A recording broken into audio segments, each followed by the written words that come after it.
नमस्कार दोस्तों, कैसे हैं आप सब। आशा करता हूं बहुत अच्छे होंगे। एसएसएम यानी श्री स्टॉक मार्केट चैनल पे आप सभी का एक बार फिर से स्वागत है। इस वीडियो में हम बोट कंपनी के आईपीओ के बारे में बात करेंगे। ये एक न्यू स्टार्टअप कंपनी है और इसके फाउंडर अमन गुप्ता जी है, जिनको आपने शार्क टैंक टीवी शो में एज अ जज के रूप में देखा ही होगा। इस वीडियो में हम इस आईपीओ की सभी लेटेस्ट अपडेट और लेटेस्ट न्यूज को देखेंगे। ये आईपीओ 2000 करोड़ का एक बड़ा आईपीओ होने वाला है, तो क्या इसमें जो बड़े इन्वेस्टर्स है वो रिटेल को माल पकड़ा के निकल जाना चाहते हैं, इस सवाल का जवाब लेंगे। कंपनी का फाइनेंशियल परफॉर्मेंस कैसा है, क्या ये कंपनी प्रॉफिट कर रही है या नहीं, इसके बारे में भी हम बात करेंगे। इस बार बोट कंपनी का आईपीओ लाने का ये दूसरा अटेम्प्ट है। इससे पहले 2022 में इस कंपनी का आईपीओ कुछ कारणों से टल गया था। तो इस बार यह आईपीओ कब तक हमें देखने को मिल सकता है, और क्या जिस तरह की हाइप इस कंपनी की मार्केट में बनाई जा रही है, प्रमोशन वगैरह से बनाया जा रहा है, क्या इस कंपनी में वाकई उतना दम है भी या नहीं।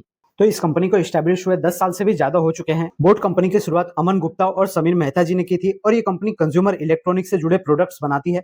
खास तौर से कंपनी के प्रोडक्ट्स जो होते हैं ऑडियो डिवाइसेस वगैरह ज्यादा होते हैं, हेडफोन्स, स्पीकर वगैरह, ईयरबड्स, ये सब कंपनी खास तौर से बनाती है। उसके साथ साथ ये company smart watches, chargers, power bank, cables और मोबाइल से जुड़ी चीजें भी ये कंपनी बनाती है। इंडिया के अंदर इन्होंने हाई क्वालिटी प्रोडक्ट्स और अफोर्डेबल प्राइसिंग, बहुत ही कम प्राइसिंग में बहुत ही हाई क्वालिटी प्रोडक्ट्स बना के इन्होंने अपना मार्केट शेयर कैप्चर किया है, और ये अभी इंडिया की one of the leading electronic brands की कंपनी है। आजकल हम अपने आसपास जिधर भी देखते हैं, हर लोगों के पास हमें कान में एयरबड्स और हाथ में स्मार्ट वॉच देखने को जरूर मिल जाता है। इनके प्रोडक्ट्स को ज्यादातर टायर 2, टायर 3 और टायर 4 सिटीज में इस्तेमाल किया जाता है। सितंबर 2024 तक कंपनी वियरेबल सेगमेंट में 26.7% का मार्केट शेयर रखती है, यानी 1/4 से भी ज्यादा इस कंपनी ने अपना मार्केट शेयर कैप्चर करके रखा है इंडिया में। आप इस कंपनी का कौन सा प्रोडक्ट इस्तेमाल करते हैं वो कमेंट सेक्शन में जरूर बताइए। कंपनी के फाइनेंशियल्स की बात करें तो इसका रेवेन्यू हमें फाइनेंशियल ईयर 2023 से कंपेयर करें तो फाइनेंशियल ईयर 2024 में 5% नीचे जाता हुआ दिखा। फाइनेंशियल ईयर 2023 में कंपनी ने 3285 करोड़ का रेवेन्यू किया था, वो फाइनेंशियल ईयर 2024 में घट के 3122 करोड़ रह गया। फाइनेंशियल ईयर 2024 में ये कंपनी एबिटा लेवल पे प्रॉफिटेबल हो चुकी है। 2024 फाइनेंशियल ईयर के लिए कंपनी ने 14 करोड़ का प्रॉफिट रिपोर्ट किया, जो फाइनेंशियल ईयर 2023 में 50 करोड़ का नेट लॉस था। नेट लेवल पर बात करें तो फाइनेंशियल ईयर 2023 में कंपनी का लॉस 101 करोड़ का था, जो फाइनेंशियल ईयर 2024 में 47% कम होकर 54 करोड़ रह गया। तो आईपीओ के ठीक पहले कंपनी के फाइनेंशियल्स में सुधार होते हुए नजर आ रहा है। तो हम इस कंपनी के आईपीओ के डिटेल्स के बारे में बात कर लेते हैं। फाइनेंशियल ईयर 2022 में भी इस कंपनी ने अपना 2000 करोड़ का बड़ा आईपीओ लाने के लिए सेबी के पास पेपर सबमिट किया था, पर कुछ कारणों से मार्केट की कंडीशंस को देखते हुए इन्होंने आईपीओ को टाल दिया था। तो इस बार कंपनी का आईपीओ लाने का सेकंड अटेम्प्ट होने वाला है। इस बार भी कंपनी अपना 2000 करोड़ का आईपीओ लाने की तैयारी में है। इस बार ये कंपनी अपने आईपीओ के पेपर्स कॉन्फिडेंशियली सेबी को फिल करने वाली है। कॉन्फिडेंशियली सेबी को पेपर फिल करना, अगर आपको इसके बारे में नहीं पता तो उसके बारे में हमने इन डिटेल में बात की हुई है एचडीएफसी क्रेडिला जो आईपीओ आने वाला है उस वीडियो में। बोर्ड का आईपीओ फाइनेंशियल ईयर 2026 में ओपन हो सकता है। कंपनी इस बार भी अपना 2000 करोड़ का ही सेम साइज का आईपीओ प्लान कर रही है, जिसमें से 900 करोड़ का फ्रेश इशू रहेगा। ये पैसा कंपनी के पास जाएगा, कंपनी के ग्रोथ के लिए इस्तेमाल होगा, और 1100 करोड़ रुपए का ऑफर फॉर सेल यहाँ पर होने वाला है। 900 करोड़ के फ्रेश इशू से कंपनी जो भी पैसा जुटाएगी उस पैसों का ज्यादातर इस्तेमाल कंपनी अपने कर्जों को कम करने के लिए करेगी, और बाकी का अमाउंट कंपनी अपनी मार्केटिंग और अपनी ग्रोथ के लिए इस्तेमाल करेगी। ऑफर फॉर सेल के अंदर यहाँ पे जो दोनों प्रमोटर जी है, अमन गुप्ता जी और समीर मेहता जी, ये दोनों अपना 150 करोड़ का स्टेक सेल करने वाले हैं, और बाकी का अमाउंट जो रहेगा वो साउथ लेक इन्वेस्टमेंट, जिन्होंने इस कंपनी में शुरुआती दौर में इन्वेस्टमेंट किया है, 800 करोड़ के शेयर वो बेचने वाले हैं। इस आईपीओ के अंदर रिटेल कैटेगरी में सिर्फ 10% का ही रिजर्वेशन होने वाला है। आईपीओ के समय कंपनी जो अपना वैल्यूएशन डिमांड कर रही है वो 12,000 करोड़ से 15,000 करोड़ के आसपास का वैल्यूएशन कंपनी डिमांड कर रही है, यानी ये एक मिड कैप टाइप की कंपनी रहेगी। तो ये तो हो गई कंपनी के आईपीओ की सभी डिटेल्स। अब अगर हम बात करें कि इस कंपनी में फ्यूचर में ग्रोथ किस तरह की रह सकती है, तो देखिए वियरेबल सेगमेंट में, वियरेबल कैटेगरी के अंदर इस कंपनी का सेल 40% से भी ज्यादा घटते हुए नजर आया है फाइनेंशियल ईयर 2024 के अंदर। फाइनेंशियल ईयर 2023 के अंदर कंपनी 910 करोड़ रुपए का सेल किया था, जबकि ऑडियो प्रोडक्ट का सेगमेंट जहां से इस कंपनी की मेजोरिटी ऑफ रेवेन्यू आती है उसके अंदर भी हमें सिर्फ 5% का ही ईयर ऑन ईयर ग्रोथ देखने को मिला।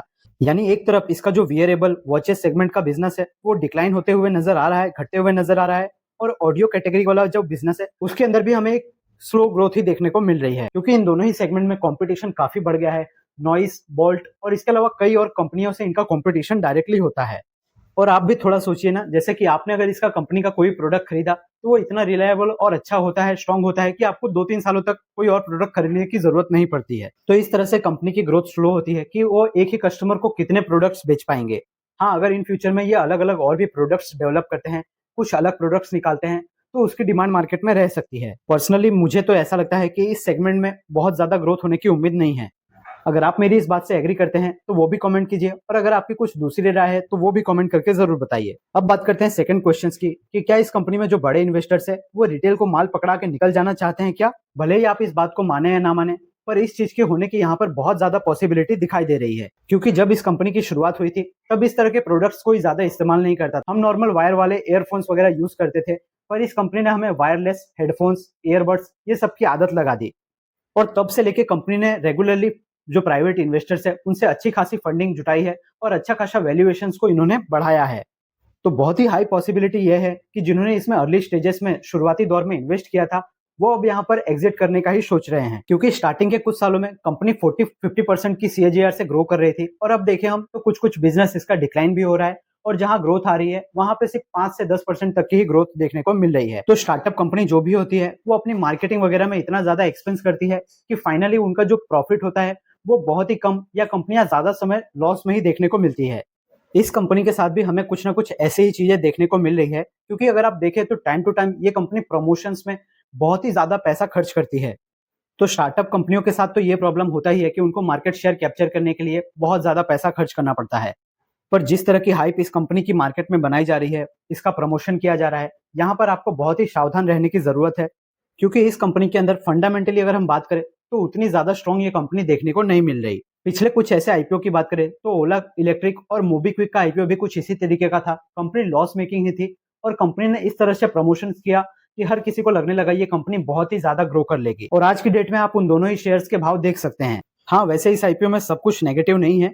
हाँ, थोड़ी ग्रोथ वगैरह जो है वो थोड़ी स्लो आ सकती है, क्योंकि आईपीओ से पैसे जुटा के कंपनी अपने डोमेस्टिक मार्केट के साथ साथ इंटरनेशनल मार्केट में भी एंट्री करने वाली है, तो वहां से इस कंपनी के अंदर थोड़ा सा ग्रोथ तो आता हुआ नजर आएगा। इस कंपनी के अंदर बहुत ही हाई प्रोफाइल इन्वेस्टर्स और बॉलीवुड के कुछ लोगों ने भी इन्वेस्ट किया है। सबसे पॉपुलर इन्वेस्टर्स की बात करें तो क्वालकॉम वेंचर्स, वारबर्ग पिंकस और बॉलीवुड एक्टर रणवीर सिंह ने भी इस कंपनी में इन्वेस्ट किया हुआ है। तो ये इस कंपनी के कुछ स्ट्रॉन्ग पॉइंट्स भी है। जैसे ही इस आईपीओ की कोई भी ऑफिशियल अपडेट सामने आएगी, सबसे पहले उसकी जानकारी आपको हमारे चैनल पे देखने को मिल जाएगी, तो उसके लिए आप हमसे जुड़ के जरूर रहिए। तो ये थी बोट के आईपीओ से जुड़ी हुई सारी इंपॉर्टेंट डिटेल्स। अगर आपको हमारे द्वारा दी गई जानकारी हेल्पफुल लगी है, पसंद आई है, तो वीडियो को एक लाइक जरूर कीजिए, और आप कौन से अपकमिंग आईपीओ पे वीडियो देखना चाहते हैं वो कमेंट करके जरूर बताइए। ऑलरेडी हमने अपने चैनल पे बहुत ही इंटरेस्टिंग अपकमिंग आईपीओ के वीडियो बनाए हुए हैं, पूरी प्लेलिस्ट ही हमने बना रखी है, तो उसको एक बार जरूर चेकआउट कीजिए। और आईपीओ और शेयर मार्केट से जुड़ी सारी वैल्यूएबल जानकारी एकदम क्लियरली और टू द पॉइंट जानने के लिए आपके अपने चैनल एसएसएम यानी श्री स्टॉक मार्केट को सब्सक्राइब करके बेल आइकन को जरूर प्रेस कर दीजिए। स्टॉक्स की इंपॉर्टेंट न्यूज और आईपीओ की इंपॉर्टेंट डिटेल्स के लिए हमारे टेलीग्राम चैनल को ज्वाइन करना मत भूलिए। उसका लिंक आपको वीडियो के डिस्क्रिप्शन में और चैनल के अबाउट सेक्शन में देखने को मिल जाएगा।